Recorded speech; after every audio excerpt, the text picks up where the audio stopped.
अगर आप सिंपली अपना एक बिजनेस स्टार्ट करने वाले हो या फिर अपनी एंटरप्रेन्योरियल जर्नी को एक किक स्टार्ट देने की सोच रहे हो एंड आप चाहते हो कि आप फ्रॉम स्क्रैच एक कंपनी को बिल्ड करो एंड उसे बहुत बड़े लेवल तक लेकर के जाओ, उसे सिंपली स्केल करो, then it is very important for you to read this book which is called Masters of scale.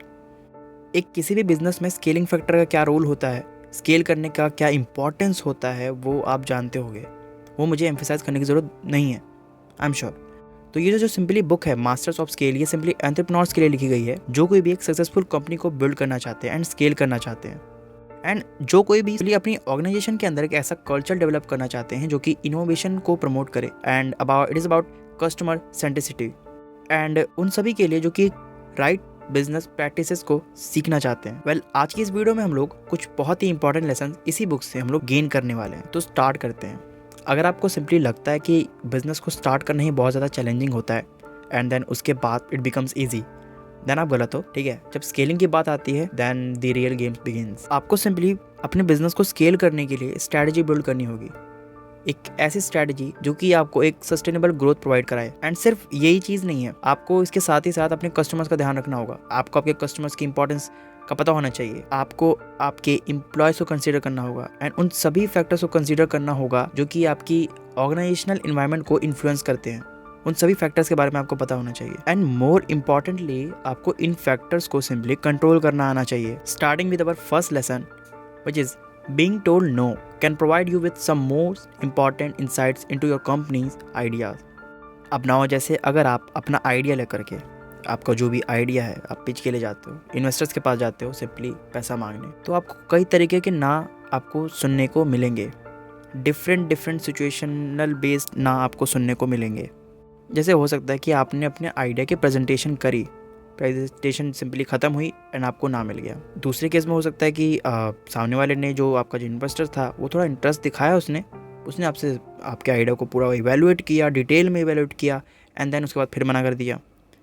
कुछ सिचुएशन ऐसी हो सकती है कि जिसमें सिंपली जो सामने वाला इन्वेस्टर है उसने अच्छे से सुना ही ना हो एंड फटाक से बोल दिया उसने ना। तो यहाँ पे डिफरेंट टाइप के ना है एंड अपना अपना सबका मतलब है। अब ना यहाँ पे ये चीज़ें आपको हेल्प कैसे करती हैं उसके बारे में ऑथर बताते हैं कि सिंपली हर बार जब आप ना सुन रहे होते हो तो ये आपको मौका देता है रीएवैल्यूएट करने का। किसको? अपने बिजनेस को। Why? To basically come up with the better ideas. अब देखो यार, सिंपली यहाँ पर इसका मतलब बिल्कुल नहीं कि आपको पहली या दूसरी बार ही ना मिला देन आप टोटली डिमोटिवेट हो गए एंड उस आइडिया पे आपने काम करना ही बंद कर दिया। दैट इज़ वाई यहाँ पर री इवैल्यूएशन की बात करी गई है अपने बिजनेस के बारे में। आपको जब जब ना सुनने को मिला है देन आपको अपने बिजनेस को रीवैल्यूएट करना है एंड वापस आना है, कम बैक करना है विद द बेटर आइडियाज़। आपको रीअसेस करना आना चाहिए एंड कई बार तो यार आप हो सकता है कि आप क्रिटिसिज्म को भी फेस करो बहुत ज़्यादा। अब यहाँ पे सबसे मोस्ट इम्पॉर्टेंट चीज़ है जो ऑथर बताते हैं, सामने वाले ने ना कहा, आप उनसे वजह पूछो। ठीक है, simply why, not in like attitude में नहीं पूछना है, आप लिटरली उत्सुकता के साथ पूछो कि क्यों आपको ये आइडिया जो है वो पसंद नहीं आया, क्या रीज़न्स है। एंड अगर वो जो सामने वाला है वो बहुत ही स्पेसिफिक तौर पर इसके बारे में नहीं बता पा रहा है, इसका मतलब ये है कि उसने इमोशनल बेस्ड ओपिनियन दिया है अपना, उसको बस वहीं पसंद नहीं आया तो उसने ना कह दिया। बट अगर कोई स्पेसिफिक वे में बता रहा है, ठीक है, एंड उसके जो भी तर्क है ना उनको आप लिख लेना या तो रिमेंबर रखना, क्योंकि यही चीज़ आपको हेल्प करेगी दोबारा से रीवैल्यूएट करने में अपने बिजनेस को। एंड देखो, कई बार ऐसा भी होगा आपके साथ कि ये जो ना मिल सुनने को आपको जो मिलेगा ना, ये आपको एक मौका प्रोवाइड कराएगा, ये आपको एक चांस देगा to simply grow your idea even more stronger before you take it to the market. इससे पहले कि उसे आप मार्केट में लेकर के जाओ, बिल्कुल पॉसिबिलिटी है कि आप पहली बार जाओ और सक्सेसफुल ना रहो, बट आफ्टर सम टाइम, थोड़े समय के बाद पेशेंस रखो, आपका आइडिया ग्रो होगा, स्ट्रॉन्गर कम बैक करो। सिंपली यहाँ पे जो लेसन था ये ना के बारे में नहीं था, यहाँ पे सिंपली जो लेसन था वो ये था कि आपको डिफ्रेंशिएट करना आना चाहिए कि सामने वाला जो सिंपली ना बोला है वो उसका इमोशनल बेस्ड डिसीजन था या फिर उसके जो तर्क हैं वो लिटरली सोचने लायक हैं। This is the most important thing कि आप डिफ्रेंशिएट कर पा रहे हो एक लेज़ी और एक रियल नो में। एंड अगर रियल है तो क्या फैक्ट्स है उसके पीछे, वाई क्या है उसका, what is behind it, simply why you think कि ये जो है आइडिया वो एक बढ़िया आइडिया नहीं है, क्या दिक्कत क्या है इसकी, वीकनेस क्या है। एंड जो हम रीवैल्यूएशन करते हैं ना, it is all about questioning. जब आप क्वेश्चन पूछ के आ रहे होते हो इन्वेस्टर से।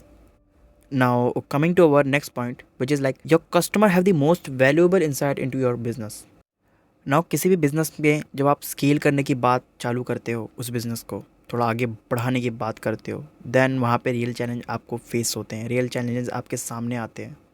क्योंकि वहाँ पर अब आपको काम करना होता है एक ऐसा सेटअप क्रिएट करने में, एक ऐसा प्रोसेस बिल्ड करने में जो कि आपको सस्टेनेबल ग्रोथ दे, जो कि आपको सिंपली एक sustainable annual growth they. And in सभी चीज़ों के लिए जो भी इन्फॉर्मेशन की नीड है, वो सब कुछ मार्केट में अवेलेबल है। अब यहाँ पे सिंपली आप रेफरल्स के थ्रू, ह्यूज प्रोमोस के थ्रू अपने बिजनेस को स्केल करने के बारे में सोच सकते हो, जो कि मोस्ट ऑफ द एंटरप्रेन्योर्स करते हैं, अपने बिजनेस में ये प्रोसेस सेटअप करते हैं। बट यहाँ पर एक और चीज़ आपको हैंडल करना आना चाहिए, it is about the unexpected things. आपको एक्सपेक्ट करना चाहिए कि कुछ आपके साथ अनएक्सपेक्टेड हो सकता है। अब यहाँ पे क्या अनएक्सपेक्टेड हो सकता है उसके बारे में बात करते हैं। क्या होगा अगर बहुत सारे लोगों ने, जितना आपने सोचा नहीं था, आपके प्रोडक्ट्स को परचेज कर लिया या फिर ऑर्डर दे दिया। मतलब आप कैसे इन चीज़ों को हैंडल करोगे, इसके बारे में भी आप थोड़ा सा पहले से तैयार रह सकते हो। इस चीज़ को कंसीडर करके बेसिकली आपको चलना है। मेन चीज़ यहाँ पे ये है। एंड नाउ इस चीज़ को एनालाइज करने के लिए आप अपने कस्टमर्स की नीड्स एंड वांट्स को कंसीडर कर सकते हो, सिंपली उसका एनालिसिस कर सकते हो। एंड देन इसके बाद ये कैलकुलेशन करके, ये सब एनालाइज करने के बाद एक राइट टाइम पर अपने प्रोडक्ट को मार्केट में उतार के। एंड यहाँ पर ही ऑथर एक बहुत बड़ी गलती के बारे में बात करते हैं, जो कि मोस्ट ऑफ द कंपनीज करती हैं। वो ये है कि वो अपने क्राफ्ट को, वो अपने प्रोडक्ट को बेटर बनाने में लगी हुई होती है एंड कभी लॉन्च ही नहीं करते वो। एंड इस चक्कर में होता क्या है कि वो राइट टाइम की जो अपॉर्चुनिटी होती है उसको लूज़ कर देते हैं। सो परफेक्शन को अचीव करने के पीछे मत भागो, इसके पीछे भागो कि क्या राइट टाइम है जो प्रोडक्ट है आपका उसको मार्केट में उतारने का। And a great way to tell what your customers are thinking is by listening to what they are doing rather than what they are saying। Customer आपका क्या कर रहा है, आप उसको देखो। जैसे इसको एक्सप्लेन करते हुए वो एग्जांपल बताते हैं कि कई बार जो कस्टमर्स होते हैं वो कहते हैं कि जो फैशन वीक पे जो आउटफिट निकलता है ना, उसको वो बहुत पसंद है उन्हें, लेकिन वो ख़रीदते नहीं है। क्यों? क्योंकि इसके पीछे उनके दिमाग में ये चल रहा होता है कि यार ये मैं हमेशा थोड़ा ना पहनने वाला हूँ, तो इसकी वजह से वो ख़रीदते नहीं उस चीज़ को। तो वो सिंपली कह कुछ और रहे होते हैं, कर कुछ और रहे होते हैं। तो ऐसी कंपनीज जो कि कैजुअल आउटफिट्स को डिज़ाइन करती हैं एंड बनाती है, कैजुअल आउटफिट्स लेकर के आती हैं मार्केट में, जो कि हर दिन पहने जा सकते हैं, एंड उनको प्रमोट करती है थ्रू एनी फेमस इवेंट, वैसी कंपनीज बहुत ज़्यादा सक्सेसफुल होती हैं। Now coming to our last point which is like about having a great leaders. एक सिंपली एक एंटरप्रेन्योर की जो जर्नी होती है वो काफ़ी ज़्यादा वॉलेटाइल और रिस्की होती है। एंड यही नेचर होता है बिजनेस का अपने आप में, जो कि एक बढ़िया लीडर अच्छे तरीके से समझता है, अच्छे तरीके से जानता है।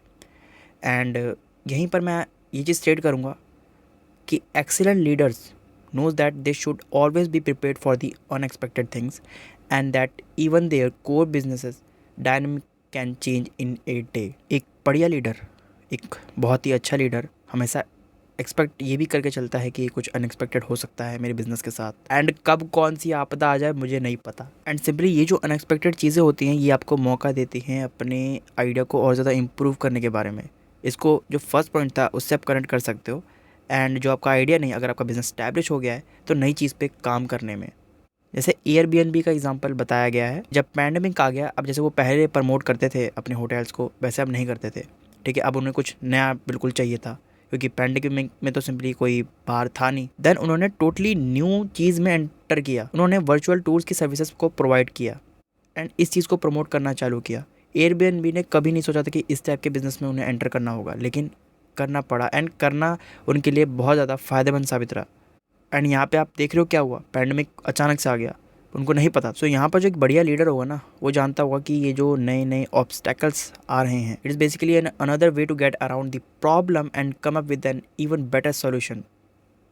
भाई सिंपली निचोड़ करके बताऊँ तो improving and adapting in the new circumstances and the new environment, ये बहुत ही एक मेन की फैक्टर्स होते हैं सिंपली किसी भी बिजनेस के स्केलिंग पीरियड में। आई होप आपको ये वीडियो थोड़ी सी भी इन्फॉर्मेटिव लगी होगी एंड आपने कुछ ना कुछ तो ज़रूर सीखा होगा। एंड अगर आप सपोर्ट करना चाहते हो तो आपको पता है आपको क्या करना है। बाय द वे, आप जिस भी चीज़ पे वीडियो चाहते हो उसके बारे में नीचे कमेंट डाउन कर सकते हो। एंड इन लास्ट विजिट करो www.growthx.org to simply read amazing book summaries in the textual format. सारे लिंक्स आपको डिस्क्रिप्शन में मिल जाएंगे। इस साइट पर business, finance, communication, personality development, self improvement, इन सभी फील्ड से रिलेटेड बहुत सारी बुक्स की समरीज हैं, अवेलेबल हैं। एंड आपको जिस भी बुक की समरी चाहिए वहाँ पे सर्च का भी ऑप्शन दे रखा है, सर्च कर सकते हो उस बुक के बारे में, अगर होगी आ जाएगी। टेक केयर, मैं मिलता हूँ आपको नेक्स्ट वीडियो में।